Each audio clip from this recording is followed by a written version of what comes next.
जय श्री श्याम। हारे के सहारे की जय। उम्मीद करती हूँ कि आप और आपका परिवार स्वस्थ और ठीक होगा।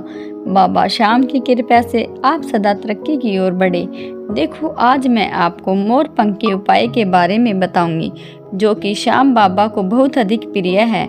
आपने देखा भी होगा, जब कोई श्याम प्रेमी श्याम मंदिर या खाटू जाता है तो मोर पंख लेकर जाता है श्याम बाबा को प्रसन्न करने के लिए। और जब कोई मोर पंख बाबा को समर्पित करता है तो बाबा प्रसन्न होते हैं और इच्छा उनकी तुरंत पूरी कर देते हैं।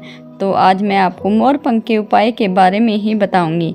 उससे पहले आप भी श्री श्याम प्रेमी है तो कमेंट में जयकारा लगाइए, जय श्री श्याम। आज की इस वीडियो में हम जो आपको कार्य करने के लिए बता रहे हैं, यह कार्य हमारे धन से जुड़ी हुई समस्याओं को समाप्त कर देता है। आज के समय में ऐसे बहुत कम लोग हैं जिन्हें पैसों की तंगी ना हो। आज के समय में मनुष्य दिन रात मेहनत करता है पैसा कमाने के लिए, परंतु पैसा हाथ में नहीं आता और चला जाता है। आज मैं आपको एक ऐसा अनोखा उपाय बताऊंगी जिसको आजमाने के बाद आपकी धन से जुड़ी हुई समस्याएं समाप्त हो जाएगी। आपको पैसों की तंगी का सामना कभी नहीं करना पड़ेगा। इस उपाय को करने के लिए हमें विशेष कुछ नहीं करना। इस उपाय को करने के लिए हमें केवल 3 मोर पंख की आवश्यकता है। उपाय कैसे करना है यह आपको अच्छे से समझा रही हूँ, तो उपाय को अच्छे से समझ कर ही करें।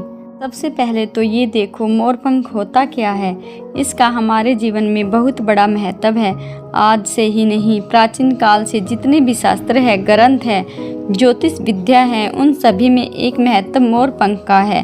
प्राचीन शास्त्रों के अनुसार संध्या नाम का एक असुर था, जिनके वध के लिए नवग्रह और सभी देवता मोर पंख के रूप में इकट्ठे हुए थे। इसके बाद मोर बहुत ही शक्तिशाली हो गया था और मोर ने संध्या असुर का वध कर दिया था, जिसके बाद मोर पंख को अधिक पूजनीय और शक्तिशाली माना जाने लगा। कि आप सभी को पता है कि भगवान कृष्ण को मोर पंख के बिना उनका श्रृंगार अधूरा माना जाता है, इसलिए भगवान कृष्ण को मोर मुकुट वाला कहा जाता है। वह अपने मुकुट में मोर पंख के बिना कभी नहीं रहते थे।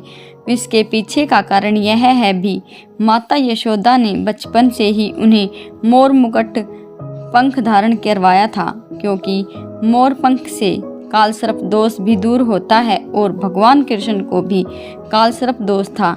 हमारे धर्म के अंदर मोर को धर्म की देवी लक्ष्मी, विद्या की देवी सरस्वती, भगवान कृष्ण, भगवान कार्तिकेय सभी को मोर पंख से जोड़कर देखा जाता है। माता लक्ष्मी धन, धान्य, सौभाग्यता और खुशहाली का प्रतीक माना जाता है। मोर पंख का प्रयोग माता लक्ष्मी को प्रसन्न करने के लिए भी किया जाता है।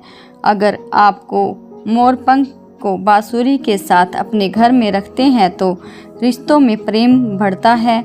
हमारा घर एक मंदिर की तरह होता है। इसमें रहने वाले सदस्य आपस में लड़ते रहते हैं तो यह घर रूपी मंदिर अपवित्र हो जाता है। इसके पीछे का कारण घर में बहुत अधिक नकारात्मक ऊर्जा की वजह से होता है। अगर आपके घर में भी नकारात्मक ऊर्जा है तो उसे बाहर कैसे करें। संध्या आरती के समय मोर पंख को हवा में जोर जोर से पूरे घर में हिलाना चाहिए। इससे आपके घर में जितनी भी नकारात्मक ऊर्जा है वह समाप्त हो जाती है। यह कार्य आपको हर रोज करना चाहिए।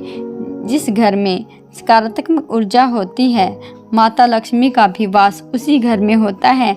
आज की इस वीडियो में हम आपको बताएंगे मोर पंख को वह कौन सी जगह है जहां पर हमें रखना चाहिए। अगर आप मोर पंख को घर में रखते हैं तो आपके घर में सकारात्मक ऊर्जा बनी रहती है और माता लक्ष्मी का वास होता है। सबसे पहले किसी भी शुभ दिन मोर पंख खरीद कर अपने घर में ऐसी जगह लगा दे जिस पर आने और जाने वालों की नजरें सदैव पड़े। मोर पंख उनकी जितनी भी आंखों से निकलने वाली नकारात्मक ऊर्जा है उसे शोषित कर लेता है। अभी तो नवरात्रि का शुभ पर्व चल रहा है, तो आप 9वीं तिथि से पहले यह कार्य कर ले, क्योंकि नवरात्रि के दिनों को बहुत ही फलदायक और शुभ दिन माने जाते हैं। इसलिए 9वीं से पहले मोरपंख को अपने घर में ऐसे स्थान पर स्थापित कर दे जिन पर आने जाने वालों की नज़रें सदैव पड़ती रहे। और इसके साथ ही एक मोरपंख आप हमेशा अपने साथ रखें तो आपके जीवन की दिशा भी बदल जाएगी। अगर आप पर भी राहु या केतु का दोष है तो वह भी दूर हो जाते हैं। और अगर मोरपंख को चांदी के ताबीज में बांधकर नवजात शिशु के सिरहाने के नीचे अगर ताबीज रख दे तो नज़र दोष अल्लाह बला से रक्षा होती है। अगर बच्चा पढ़ाई में कमज़ोर हो तो उसके स्टडी रूम में मोरपंख अवश्य लगाने चाहिए और उसकी किताबों में भी मोरपंख अवश्य रख दे। थोड़े ही समय में बच्चे का पढ़ाई में मन लगने लगेगा और कैचिंग पावर भी बढ़ेगी। ये तो थी बच्चों की बातें। अब करते हैं बड़ों के बारे में।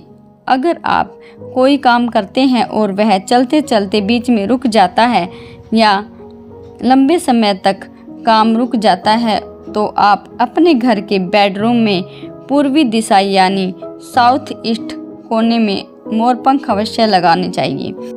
इसके बाद आपके सभी कार्य अटके हुए थे वे चलने लगेंगे।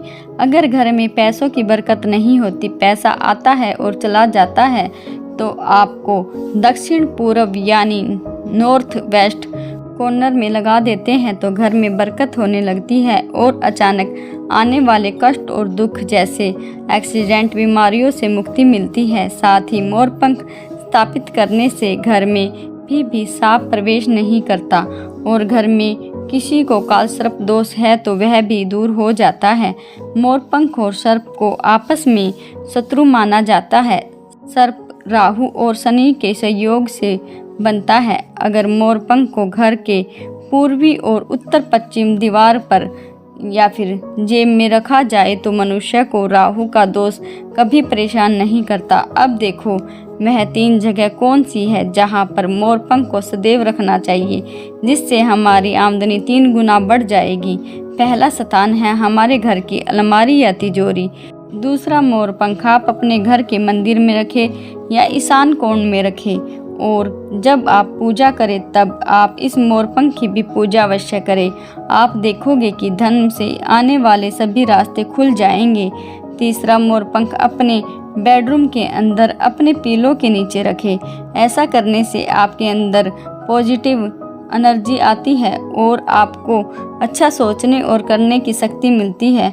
तो यह मोरपंख इन 3 जगह पर अवश्य रखें। ऐसा करने से आप अपने जीवन में बदलाव अवश्य ही देखोगे और बाबा श्याम की कृपा और आशीर्वाद आप प्राप्त करोगे।